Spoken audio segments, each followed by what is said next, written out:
Hello and welcome to CSR Live. And today we have with us Mr. Shridhar Venkat, the CEO of the Akshay Patra Foundation, with us here today. So thank you so much for being with us here today, Mr. Venkat. So before we get on with the interview, for our all the audiences and for the whole team of CSR Live, can we start with a little brief introduction about you and the organization? So Varun, as you mentioned, I'm Shridhar Venkat. I'm with Akshay Patra as the CEO, Akshay Patra India. I'm with Akshay Patra for the last 15 years. We are a strategic school meal program with a vision that no child in India will be deprived of education because of hunger. Before COVID struck, Akshay Patra was feeding over 1.8 million children in about 19,000 plus schools across the country in 12 states and 2 union territories. And our next goal is to reach an aspirational mark of 5 million children every day. That's great. Like one of the biggest problems, not only in India but rather the world that we face is hunger, and the work that the foundation has been doing is actually battling a lot of other issues as well, because hunger is actually the baseline of a lot of other issues that people face in their lives ahead. Anyway, that's great. So going on to my next question, how far do you think Akshay Patra right now, because you have been the part, for the last 15 years, how far do you think, as an organization, as a society, we have come in the eradication of, classroom hunger, and how far do we still have to go in the future? So Varun, if you look at Akshay Patra, the vision is pretty lofty. We want to ensure that no child in India is deprived of education because of hunger. We know that we can't cover the country all alone. We are a public-private partnership. In fact, the strength of Akshay Patra is its partnership with Government of India, various state governments, and also the various corporates and individuals who come forward and have contributed to this great mission. So our whole idea is to create a replicable and scalable model, which can be carried forward by many like-minded institutions and individuals. And we are very happy to share our know-how with anyone who wants to do what we're doing. As far as overall as a country goes, I feel midday meals have played a very important role in bringing children to classrooms and eradicating classroom hunger. What I would say in terms of directionally, we are right. There are a few areas on the implementation front, if we can take, I think we will be faster reaching the goal. Absolutely. Before we talk about this more, there's this something I want to know about you, because I've been reading that you have been in the industry for the last 30 years or so, more than 30 years. And before joining Akshay Patra, you have been with corporates such as Philips or WebEx or other companies that were in the business or in the market for profit making. So how was this shift in your life where you actually left that world and joined a world where there's more about giving rather than thinking about how to make profit? So how did that shift come in your life? So Varun, I was basically looking for purpose in life, what is called as existential purpose in life. Corporates are great in terms of what they do. I learned a lot in all these companies where I work. But I wanted to implement all these learnings in an organization like Akshay Patra and to create transformative impact. Idea was to see whatever little that is possible from my end, from my team's end, to bring transformation in the lives of children and create an organization which is focused on this transformation and transformative impact. That's how I chose to move from corporates to here. And if you ask me how has been the change, I think the change has been fantastic. It has been a very satisfying and very gratifying journey personally for me and also for my team members. And Akshay Patra functions pretty much like a corporate. So in one sense, working-wise, we haven't changed.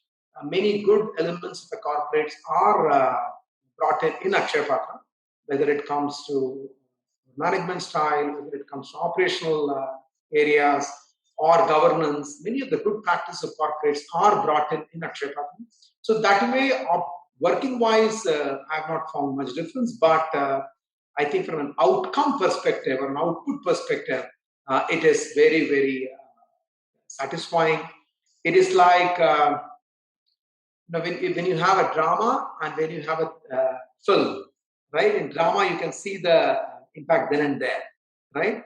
So I would say that this movie is like a drama where you are able to see results, and there are challenges, but at the end of the day, when you see happy children, it is, I would say, very, very satisfying. Absolutely. I mean, one thing we cannot comment about anything else, but one thing we can absolutely say for sure that the results have been very satisfying for us to see as well, because the work that Akshay Patra has been doing and achieving that we can also see is commendable. So kudos to your organization and to you for doing that. And secondly, I was when we were talking about this, I was thinking by tackling, as I earlier mentioned, classroom hunger or a basic necessity such as food, where if you cover this aspect, a lot of students might get motivated to come to schools better, focus better on their studies. So in a way, you guys are actually trying to solve a lot of other issues indirectly as well, because if the students come to, so having a base like Akshay Patra where you have so much of reach, is there any other initiative also during the COVID or without the COVID that you guys focus on except the classroom hunger aspect? So two things I want to bring to your notice, Varun. One is pre-COVID, we were running a program called National Endeavor for Student Transformation. So while our focus continues to be midday meals, eradicating classroom hunger, we also run pilot programs under the National Endeavor for Student Transformation. So we have run programs where we've given scholarships to government school children. We have mapped the government's scholarship to needy children through a program called Avsar.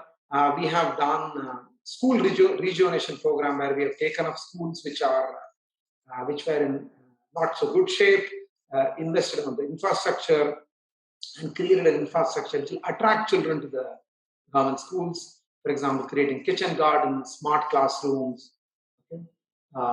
Making sure there's a good sanitation facility in the school. So these are all pilots which we have done. We also run many programs, like we are tied up in an organization called Just Robotics for giving robotics education to government school children. We had tied up with Shankar Mahadevan's Academy for teaching music to these children. So the base, Akshay Patra has created a platform in which many such initiatives can be taken up. So Akshay Patra did that. And when COVID struck, another point which I want to tell you was pre-COVID, we also run a mentor-mentee program under the aegis of giving every dream a chance. So where we connected a normal school child, to a mentor, and the mentor helped these children to get wings to their dreams, and Akshay Patra facilitated that. These were all pilots which we did. We also started a school in Tripura, in the villages, in the remote jungles of Tripura, in a village called Kashirampara. And so these are some of the initiatives which we did. And when COVID struck, Akshay Patra quickly repurposed its strategy from food for education to food for relief. So we adopted a two-pronged approach. One is schools came to a screeching halt. We were not getting people in our kitchens. So with whatever manpower we had, with the support of Government of India, the various state governments, since the time COVID struck, we have served over 140 million servings to the needy sections, the vulnerable communities, the migrant laborers in our country, in about 36 locations, in about 18 states. So this effort is continuing. This year alone, we have crossed about 30 million servings mark. That's absolutely great. And having a base like Akshay Patra where you have so much reach, it definitely can be used for a lot of good things, as you guys have been doing already. That's fantastic. So eradicating hunger and eradicating this malnutrition has been on the agenda of, I think, the world government since a long time now. Seeing the year 2020, this has come into limelight a lot. Even if you see the Nobel Peace Prize for projects related to food and hunger eradication, or schemes that even the Indian government has been coming up. So, first of all, leaving the government aside right now, talking about corporates and CSR partnerships, and you have been in the field for so long, and you have been in the field before there was a mandate in India for CSR 2014, and after there has been a mandate. So, firstly, do you see any difference in the functioning of the corporates regarding CSR partnerships before and after the mandate? And do you really think that the mandate that I can proudly say that India is one of the first countries to come up with a CSR mandate of its own, has actually benefited organizations such as yours or organization like yours? So, Varun, if I'm not mistaken, India is the first country to come up with the CSR law, CSR mandate. Absolutely. Being followed, I think, by South Africa. Okay? So we should be proud of the nation as such for taking up this initiative. So organizations like Akshay Patra have immensely benefited from the CSR mandate and CSR law of the government. And corporates also are looking forward to organizations and not-for-profits which are credible, where their money can be meaningfully deployed, efficiently and effectively deployed. So corporates have come forward to support many not-for-profits, including Akshay Patra, and that has immensely helped organizations like us to scale up. So if you ask me, a significant chunk of our scaling up, apart from the government support, has been the support of various corporates in this initiative. Absolutely. Coming back to the question, do you see a difference between in the functioning of CSR laws in corporates before the mandate and after the mandate? Do you see any strictness there? Yeah. So, from a monitoring perspective, from holding the not-for-profits more accountable, and ensuring that the proceeds of 2% of net profit gets deployed, a lot of rigor has come in, a lot of awareness has come in, and I'm sure as we move forward, more and more corporates will participate and probably go beyond. There are many corporates who go beyond this 2% mandate as well. Absolutely. So many corporates are joining on that front. So that I think is very good for the country. Absolutely. I think the system is becoming more and more transparent. So that Absolutely. becoming both from the corporate side as well as from the absolutely. NGO side, there's a lot of rigor. Absolutely, that's absolutely correct.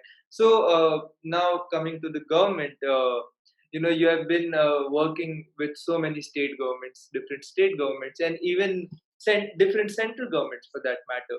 So it's in a democratic country like India. Sometimes it gets very tough to keep working with different state governments and try to maintain a very apolitical stance, especially when you have such a big reach and you have collaborating with so many governments. So how do you maintain that firstly, and how has been the experience of collaborating with government on this huge level? So, Varun, if you, as I mentioned earlier, one of the prime drivers for Akshay Patra's success is partnering with the government. Generally, many organizations are wary of partnering with the government, but Akshay Patra, if you ask me, the tipping point of Akshay Patra's growth was partnering with the government. And let me also place on record in this interview that we have got fantastic support from various state governments, bureaucrats, ministers, when it comes to implementation of the midday meal program in the various states. And there's always areas for improvement, both for Akshay Patra as well as the various government functionaries. But overall, it has been a fantastic experience. And I feel Akshay Patra is one of the most successful public-private partnerships in the country. Absolutely, and I mean, I feel like collaborating with the government makes, first of all, amplifies the reach, like I think a lot. Plus, you get an official support, so the functioning becomes way more easier, and you can actually reach the places you have to be to provide efficient, services. That's great. So, are there any particular campaign or something, initiative, interesting initiative, just started after COVID, especially, or Yes. So we after COVID hit, Varun, we launched happiness kits for children who were not able to come to school. So this had the essential ration, this had the sanitation requirements. It also had workbooks for children, and we have done very well on that front. And we also launched the family grocery kit, which can take care of families' ration for So this 3 to 4 weeks this time. is Akshay Patra is now focusing on a kind of a complete livelihood pattern of children or No, people in general. while keeping in focus the meal or the hunger issue, we have addressed it. Our flagship program continues to the midday meal program. So Oh, okay. schools are closed during COVID time. We are doing this, okay? And we look forward to schools reopening and welcoming children in government schools so that we can now give wings to their dreams by providing a hot, nutritious, safe meal. Absolutely, and make it easier for them as well who are going through such. Another initiative which we did, Varun, after COVID struck, which we have started doing now, is incentivizing vaccination. So when a person comes and gets vaccinated, we hand over a grocery kit to that person. Oh, that's great because we need to do that. We need to create more and Yeah. more awareness regarding it. The idea was to work on the challenge of vaccine hesitancy, and I won't say we have scaled up this program, but we have started this. Absolutely. I mean, you always need to take a step. Exactly. So we have Uh, taken this. so, Mr. Venkat, before wrapping this interview, I want to know because you have been in the field for so long. What do you think our current CSR standards are like for our nation, and how do you think we can improve it? Like a very honest opinion of yours. So um, I would say, if you ask me, the CSR mandate and CSR law, I think these are steps in the right direction. Number one, what our country probably needs is channelizing the CSR money uh, in a manner which will be most effective and efficient. And corporates are doing their bit, governments are doing their bit. Okay? We also need more youngsters to get into the space, whether it is not for profit or from the corporate side and the grant making side, and come up with more innovation, more innovative ideas to make sure that every penny or every rupee that is put into the system gets magnified and multiplied. Absolutely. Okay. And last point is also there is a need to take steps which will create transformative impact which will be seen over a period of time, which is sustainable in nature. Absolutely, absolutely. I cannot agree with you more that we do need efficient CSR and we need the youth right now to actually start participating because we are a Well, youth booming nation and we have the talent, we have the potential. It's just we need to involve them in the process and we need to come up with innovative and sustainable solution so that yes. it shouldn't be short lived. It should be something that is given benefits over the years and keeps on increasing rather than just being like a Yeah. year or 2 year thing. Absolutely. Mr. Shridhar, thank you so much for doing this with us today. And this has been an incredible interaction, and it was very inspiring for the whole team of CSR Live and for our whole audiences for sure. And is there something you wanna tell our audiences and us before we wrap the interview? So, first of all, thank you, Varun, for giving this opportunity. I enjoyed the interaction. My 2 cents to the audience and to people who are listening is India is a great country. Don't lose hope. We will emerge very strong. We will beat COVID. Stay safe, stay at home, and give your best for this great nation. Absolutely. We are going to come out of this stronger and we are going to be Absolutely, greater absolutely. when we come out of this situation. Thank you so much, Mr. Venkat, and I hope that we can have you here again very soon and we can talk Sure. about newer things and how Akshay Sure. has reached the goal they have decided. Thank you so Sure. much.